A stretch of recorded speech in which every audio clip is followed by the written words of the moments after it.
नमस्कार दोस्तों। तो घटना चक्र आर्थिकी को हम देख रहे थे और उसी में से एक महत्वपूर्ण जो चैप्टर है भारत वन स्थिति रिपोर्ट 2019। 7-8 फैक्ट है जो पहले देख लेते हैं, फिर बुक को देखेंगे। तो सबसे पहला जो फैक्ट है वो है ISFR रिपोर्ट। जो सबसे पहला आया था वो कब आया था? तो 1987 में आया था, 1987 में। और ध्यान रहे कि जो 1987 में फर्स्ट ISFR रिपोर्ट आया है वो आंकड़े चाहे जारी किए गए थे 1987 में, लेकिन वो जो एग्जैक्ट आंकड़े थे 1981 से 83 के बीच के आंकड़े थे। अच्छा, दूसरा फैक्ट ये है कि अभी जो 2019 वाला जिसको हम अभी पढ़ रहे हैं वो कितने नंबर की रिपोर्ट है? तो 16वीं रिपोर्ट है। यानी कि अब जो नेक्स्ट आएगा रिपोर्ट, कायदे से तो 21 में आ जाना चाहिए था, लेकिन लॉकडाउन के कारण शायद ये रिपोर्ट नहीं आया है, क्योंकि 2 वर्ष में भारत की वन स्थिति रिपोर्ट जारी की जाती है भारत में। अंतर्राष्ट्रीय मानदंड को जो ये रिपोर्ट पालन करना शुरू किया है वो 2009 से शुरू किया है। जब 2009 का रिपोर्ट आया था ISFR का, यानी 11वीं रिपोर्ट जब आया था, उस समय से भारत वन स्थिति रिपोर्ट अंतर्राष्ट्रीय मानदंड को पालन करते हुए रिपोर्ट जारी करता है। ठीक है। चौथा फैक्ट है कि बनावरण मानचित्रण जो के लिए जो बेस्ट महीना होता है, सबसे अच्छा महीना होता है भारत के संदर्भ में, वो अक्टूबर से दिसंबर होता है। ऐसा क्यों? ऐसा इसलिए क्योंकि जब हम सैटेलाइट से वन के आवरण का मानचित्रण करते हैं तो उस समय मेघ मुक्त और स्वच्छ आकाशीय स्थिति की आवश्यकता होती है, और भारत के संदर्भ में मेघ मुक्त और स्वच्छ आकाशीय स्थिति अक्टूबर से दिसंबर के महीने में समान तौर पर दिखती है। यही कारण है कि हम पढ़ रहे हैं कि बनावरण मानचित्रण जो के लिए जो बेस्ट महीना है भारत के लिए, सबसे अच्छा महीना, वो अक्टूबर से दिसंबर होता है। अब इससे भी ज़्यादा महत्वपूर्ण फैक्ट ये है, क्योंकि दरअसल ये पूरे रिपोर्ट का निष्कर्ष है। मैं पेन का यूज करता हूं और इसको अच्छे से देख लीजिएगा, क्योंकि प्रायः देखा गया है कि इसी पार्ट से क्वेश्चन ज़्यादातर बनते हैं, विशेष तौर पे UPPCS में। वैसे अन्य PCS के लिए भी ये बहुत ही लाभकारी है। देखिए, अगर पूछ ले कि बनावरण कितना है भारत में 2019 के रिपोर्ट के हिसाब से, तो 21.67%। इंग्लिश में अगर बोलूँ 21.67% बनावरण है, यानी कि फॉरेस्ट कवर है। ठीक है, पहला फैक्ट। अच्छा, ये नहीं पूछेगा कि कितना मिलियन हेक्टेयर है, तो 71.22 मिलियन हेक्टेयर है। मुझे नहीं लगता कि ये पूछेगा, फिर भी मैंने बता दिया है। वृक्षावरण कितना है? इस रिपोर्ट के अनुसार 2019 में जो 16वीं रिपोर्ट आई है 2.89% है बनावरण, वैसे वृक्षावरण है। तो बनावरण आपने देख लिया कि 21.67% और वृक्षावरण देख लिया 2.89%। और अगर पूछ दे कुल बनावरण एवं वृक्षावरण कितना है, तो दोनों को जोड़ देंगे और जोड़ने के बाद आएगा 24.56%, यानी कि 24.56% है। 24.5 के आसपास, ऐसे पूरे याद रख लीजिए, 24.5 के आसपास है कुल बनावरण और वृक्षावरण, यानी वन का आवरण और वृक्ष का आवरण। ठीक है, ये महत्वपूर्ण हो गया। अब ये एक चीज़ और गौर करने वाली बात है, क्या 2017 की तुलना में जो 2019 में रिपोर्ट आए हैं, तो भारत में कुल मिलाकर के वन और वृक्ष के आवरण बढ़े हैं या घटे हैं? बढ़े हैं। कितने बढ़े हैं? 3,976 किलोमीटर स्क्वायर बढ़े हैं। 3,966 किलोमीटर, मैं फिर से बोलता हूँ, 3,976 किलोमीटर, मतलब 4,000 किलोमीटर में से 24 किलोमीटर कम, ऐसे भी समझ लीजिए। तो वृद्धि हुआ है, ये तो याद रहेगा ही रहेगा। अच्छा, लेकिन एक सबसे गौर करने वाली बात है जिससे क्वेश्चन बनाया जा सकता है स्टेटमेंट के रूप में, कि भारत के कुल बनावरण वृक्षावरण में वृद्धि हुई है, किंतु पूर्वोत्तर भारत में कमी देखी गई है। तो बिल्कुल देखी गई है कमी। कितने की कमी देखी गई है? तो देखिए, ये 765 किलोमीटर स्क्वायर की कमी देखी गई है नॉर्थ ईस्ट इंडिया में। तो ये महत्वपूर्ण है। पूरे भारत में बढ़ा है, लेकिन नॉर्थ ईस्ट इंडिया में कमा है, तो ये चिंता का विषय है भारत के लिए। अब देखिए, क्योंकि मतलब 1/4 वन आवरण जो है भारत का, वो नॉर्थ ईस्ट राज्य में ही पाया जाता है, तो इसलिए महत्वपूर्ण है। अब एक लास्ट फैक्ट जो है उसको भी देख लेते हैं। जैसे कि जो राष्ट्रीय वन नीति है हमारी, 1988 की नीति है, नेशनल फॉरेस्ट पॉलिसी 1988। इसके तहत तय ये हुआ है कि 33.33 भौगोलिक क्षेत्र पर भारत के, यानी 1/3 ज्योग्राफिकल एरिया ऑफ इंडिया में वन और वृक्ष के आवरण होंगे, ये तय हुआ है। इसका मतलब लक्ष्य अभी पाना बाकी है, क्योंकि अभी कुल मिलाकर के 24.56% ही हमारे पास वन और वृक्षावरण के एरिया हैं। ठीक है, लेकिन हमारा लक्ष्य क्या है? 33.33%। और अगर पहाड़ी राज्य है तो 66.67%, यानी 66.67% चाहिए हमें वन। ऐसी हमारी नीति है, लेकिन अभी हम उस नीति तक पहुँचे नहीं हैं, प्रयास में हैं। आगे बढ़ते हैं। अब ये महत्वपूर्ण बात मैंने कर दी है। अब कुछ और भी महत्वपूर्ण बात बीच बीच में आपको मिलेगा, लेकिन अभी जल्दी जल्दी फटाफट पढ़ते हैं बुक को। देखिए क्या लिखा हुआ है, पेन का यूज करते हुए पढ़ते हैं। पहली भारत वन स्थिति रिपोर्ट वर्ष 1987 में तैयार की गई थी और इसका संदर्भ वर्ष 1981 से 83 था। इस श्रृंखला की 16वीं भारत वन स्थिति रिपोर्ट 2019 30 सितंबर 2019 को पर्यावरण एवं जलवायु परिवर्तन मंत्री प्रकाश जावड़ेकर द्वारा की गई। तो मैं आपकी जानकारी के लिए बता देता हूं कि अब ये प्रकाश जावड़ेकर ये पर्यावरण मंत्री नहीं रहे हैं, भूपेंद्र यादव को पर्यावरण मंत्री बना दिया गया है। तो ये मैंने अपडेट कर दिया यहाँ पर से, ठीक है।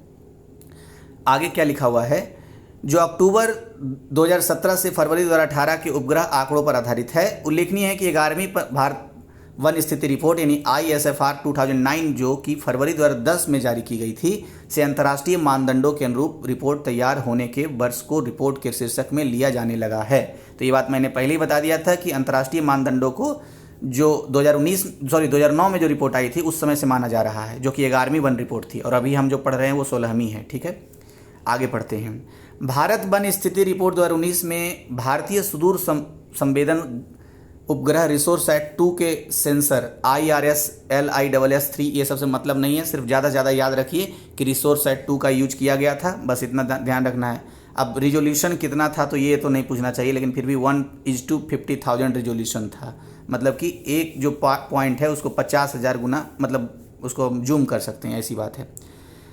नेक्स्ट जो फैक्ट है इसमें, भारतीय परिस्थितियों के संदर्भ में अक्टूबर दिसंबर का समय बनावरण और मानचित्रण संबंधी उपग्रह आंकड़ों को प्राप्त करने के लिए सर्वाधिक उपयुक्त रहता है, क्योंकि मेघ मुक्त आकाशीय स्थिति के कारण ऐसा होता है। तो ये बात पहले ही मैंने बता दिया था कि अक्टूबर से दिसंबर महत्वपूर्ण है। अब देखिए, ISFR 2019 में भारतीय वन सर्वेक्षण विभाग द्वारा, पेन का यूज कर ही लेता हूँ, भारतीय वन सर्वेक्षण विभाग द्वारा हाल के समय में कराए गए विशिष्ट अध्ययनों के आधार पर भारतीय वन की महत्वपूर्ण विशेषताएं, सस्य वानिकी में वृक्ष एवं भारत के संघीय क्षेत्र एवं राज्यों में वन तथा वृक्ष संसाधन पर अतिरिक्त सामग्री भी प्रस्तुत की गई है। तो ये महत्वपूर्ण नहीं है, क्वेश्चन नहीं बनेगा, लेकिन हाँ थोड़ा सा भारतीय वन सर्वेक्षण के बारे में, विभाग के बारे में जान लेते हैं। तो देखिए मैंने नोट करके रखा है भारतीय वन सर्वेक्षण विभाग क्या है। तो देखिए भारतीय वन सर्वेक्षण विभाग जो है ये दरअसल मिनिस्ट्री ऑफ इन्वायरमेंट एंड मतलब पर्यावरण मंत्रालय के अंतर्गत आता है, ठीक है। 1981 में इसका नामकरण हुआ है और पुनर्गठन किया गया है भारतीय वन सर्वेक्षण विभाग का। ये द्विवार्षिक रिपोर्ट जारी करता है, पहले ही बता दिया हूँ। हेड क्वार्टर इसका देहरादून में है, तो हेड क्वार्टर महत्वपूर्ण है देहरादून, ये याद रखिएगा। अब देखिए आगे का पैरा क्या कहता है। आगे का पैरा वही है ISFR 2019 के महत्वपूर्ण निष्कर्ष। तो निष्कर्ष तो मैंने पहले चर्चा कर दिया है, फिर से पढ़ लेते हैं, रिवीजन हो जाएगा। उपग्रहीय आंकड़ों के अनुसार और विश्लेषण जो हमने किया है उसके हिसाब से ये रिपोर्ट के निष्कर्ष हैं। तो रिसोर्सैट 2 का यूज किया गया था। अब देखिए कुल वनावरण, रिपोर्ट में ये बताया गया कुल वनावरण 71.22 मिलियन हेक्टेयर है, यानी कि 7,12,249 वर्ग किलोमीटर में वन आवरण है भारत की भूमि पर।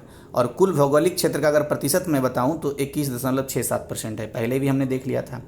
अच्छा, इसी तरीके से अगर वनावरण और वृक्षावरण दोनों को देखा जाए तो अगर मिलियन हेक्टेयर में हम बात करें तो 80.73 मिलियन हेक्टेयर है, यानी कि 8,07,276 वर्ग किलोमीटर में, ठीक है। जो कि प्रतिशतता में भौगोलिक क्षेत्रफल की प्रतिशतता में देखें परसेंटेज में तो 24.56% होता है। तो ये बात पहले ही हो चुकी है कि सिर्फ वन आवरण पूछे तो 21.67%, वन और वृक्ष दोनों के आवरण के बारे में पूछे तो 24.56%, मोटा मोटी याद रखिए 24.5% के आसपास है, ठीक है। तो ऐसे याद रहेगा। आगे फिर वही ट्री लाइन वगैरह कुछ कुछ बताया है, तो देख लेते हैं एक बार फटाफट। वृक्ष रेखा, अच्छा इसमें कुछ खास नहीं है, इसको छोड़ते हैं। ये वाला पैरा देखिए, जो महत्वपूर्ण है उसको मैंने हाईलाइट पहले ही कर दिया ताकि आपका और हमारा दोनों का समय बच जाए। देखिए, राष्ट्रीय वन नीति 1988 के अनुसार देश के 1/3 अथवा 33.33% क्षेत्र में, अच्छा पहाड़ी क्षेत्रों के लिए 2/3 66.67% क्षेत्रों में वन अथवा वृक्षावरण होने आवश्यक हैं। या तो वन हो नहीं तो वृक्ष हो, वन और वृक्ष नहीं है, वन अथवा वृक्ष है। तो ये अथवा वाला पॉइंट एकदम अंडरलाइन वाली बात थी, मैं फिर से बोल रहा हूँ, वन अथवा वृक्ष होने का आवश्यक है। 33.33% पहाड़ी क्षेत्र है तो 66.67%, ठीक है, वन हो या वृक्ष हो। आगे देखते हैं। ISFR 2017 की तुलना में ISFR 2019 में 3,976 वर्ग किलोमीटर वन क्षेत्र में वृद्धि हुई है। तो वृद्धि हुई है, ये पॉइंट तो जरूरी याद रखिएगा, और हो सके तो 3,976 वर्ग किलोमीटर स्क्वायर, यानी कि 4,000 किलोमीटर स्क्वायर में से 24 किलोमीटर स्क्वायर कम, ऐसे बात रह सकता है याद। तो अच्छा नेक्स्ट पॉइंट है, ISFR 2019 के अनुसार देश में कुल वृक्षावरण 9.50 मिलियन हेक्टेयर है, यानी 95,027 किलोमीटर स्क्वायर। तो कोई मतलब नहीं बनता इसका, लेकिन हाँ ये पॉइंट जरूर याद रखा जाना चाहिए कि 2.89% कुल भौगोलिक क्षेत्र का वृक्ष आवरण है। तो ये पहले ही बात हो चुकी है। और कुल मिलाकर कितना है, 24.56% भौगोलिक क्षेत्र पर वन और वृक्षावरण है। ठीक है। अच्छा, नोट में कुछ लिखी हुई बातें क्या है। वनावरण का आकलन उपग्रहीय आंकड़ों के आधार पर सतत मानचित्रण के द्वारा किया जाता है, जबकि वृक्षावरण के आकलन के लिए प्रतिवर्ष प्रणाली अपनाई जाती है, प्रतिदर्श प्रणाली अपनाई जाती है। तो ध्यान रखिएगा, ये देखिए महत्वपूर्ण पॉइंट है। वन आवरण के लिए तो उपग्रहीय आंकड़ों को, मतलब जो सैटेलाइट डेटा होता है उसको एकत्रित किया जाता है, लेकिन वृक्ष के आवरण के लिए प्रतिदर्श प्रणाली अपनाई जाती है। तो ये वाला पॉइंट महत्वपूर्ण है, प्रतिदर्श प्रणाली। ठीक है। अब देखिए नेक्स्ट पॉइंट क्या है, मतलब चौथा पॉइंट क्या है निष्कर्ष का। ISFR 2017 की तुलना में ISFR 2019 में पहाड़ी एवं जनजातीय जिलों में वनावरण में क्रमशः 544 वर्ग किलोमीटर एवं 1181 वर्ग किलोमीटर की वृद्धि दर्ज की गई। तो अगर आपसे क्वेश्चन पूछ ले कि क्या पहाड़ी क्षेत्रों में वन आवरण में वृद्धि हुई है, तो हाँ, कितने की, 544 किलोमीटर स्क्वायर की। क्या जनजातीय जिलों में वन आवरण में वृद्धि हुई है, हाँ, कितने की, 1181 किलोमीटर स्क्वायर में वृद्धि दर्ज की गई है। तो ध्यान रखना है, पहाड़ी में भी और जनजातीय क्षेत्रों में भी वृद्धि हुई है। आगे रिपोर्ट का क्या बात है, तो देखिए पांचवा जो निष्कर्ष है इस रिपोर्ट का वो ये है कि उत्तर पूर्वी राज्यों में जो देश के कुल वनावरण में से लगभग 1/4 का योगदान करते हैं, विगत आकलन की तुलना में 765 किलोमीटर स्क्वायर के वनावरण की कमी दर्ज की गई है। तो ये बहुत ही गंभीर है और क्वेश्चनिंग बनने की पूरी संभावना यहाँ पर से है, और गंभीर भी है, चिंता का विषय है भारत के लिए कि जहाँ 1/4 भाग भारत का वन का हो वहाँ कम रहा हो। तो ये ट्रेंड बहुत ही खतरनाक है और हमें पहुँचना लक्ष्य तक है 33.33 तक, और अब बताइए कम रहा है जहाँ पर ज़्यादा वन है, तो ये मुश्किल है ना। नेक्स्ट आंकड़ा क्या है, ISFR 2017 की तुलना में ISFR 2019 में देश में मैंग्रोव कवर यानी मैंग्रोव आवरण है में भी 54 वर्ग किलोमीटर की वृद्धि हुई है। तो अगर क्वेश्चन पूछ ले कि क्या मैंग्रोव कवर में भारत में जो 2019 में रिपोर्ट आया उसमें क्या वृद्धि हुई है, हाँ, कितने की, 54 किलोमीटर स्क्वायर की, यानी कि 54 किलोमीटर स्क्वायर की। ठीक है। आगे ये देखिए सेकंड लास्ट निष्कर्ष है, भारतीय वनों एवं वनों के बाहर के वृक्षों, जिसको बोलते हैं TOF यानी ट्रीज आउटसाइड फॉरेस्ट का वृद्धिमान स्टॉक यानी ग्रोइंग स्टॉक 5915.76 मिलियन घन मीटर आकलित किया गया है। तो मुझे नहीं लगता कि ये पूछेगा, ये बस खाली सिर्फ ऐसे ही फैक्ट है, अब निष्कर्ष है तो है, लेकिन क्वेश्चन बनने के लिए इससे भी महत्वपूर्ण पॉइंट हैं अभी। देखिए अब ये जो है ये महत्वपूर्ण है थोड़ा, क्या लिखा हुआ है, ISFR 2019 में 17 राज्य या संघ क्षेत्र में उनके भौगोलिक क्षेत्र का 33% से अधिक भाग पर वन आच्छादित है। तो जो हमारा लक्ष्य है कि 33 पर होना चाहिए, 33.33 पर वन आवरण और वृक्षावरण, आवरण या वृक्षावरण होने चाहिए। तो भारत के 17 राज्य या संघ शासित क्षेत्र ऐसे हैं जहां पर 33% से ज़्यादा है, तो ये खुशी की बात है।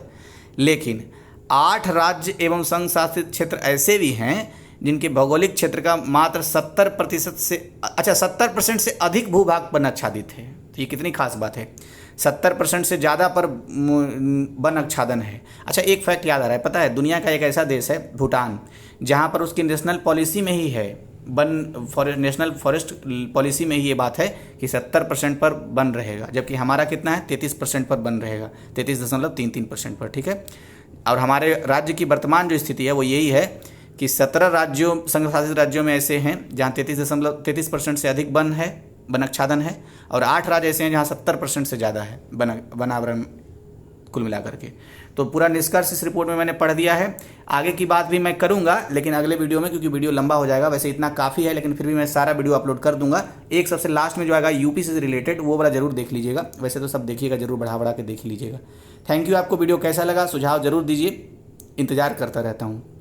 और अच्छा लगे ना तो शेयर जरूर कर दीजिए, क्योंकि इससे सब्सक्राइबर बढ़ेंगे और मेरा मोटिवेशन होगा। वैसे आप कर रहे हैं, क्योंकि 500 से ऊपर सब्सक्राइबर हो चुके हैं, 1000 तक पहुंचाना है आपको, इसके लिए थैंक यू।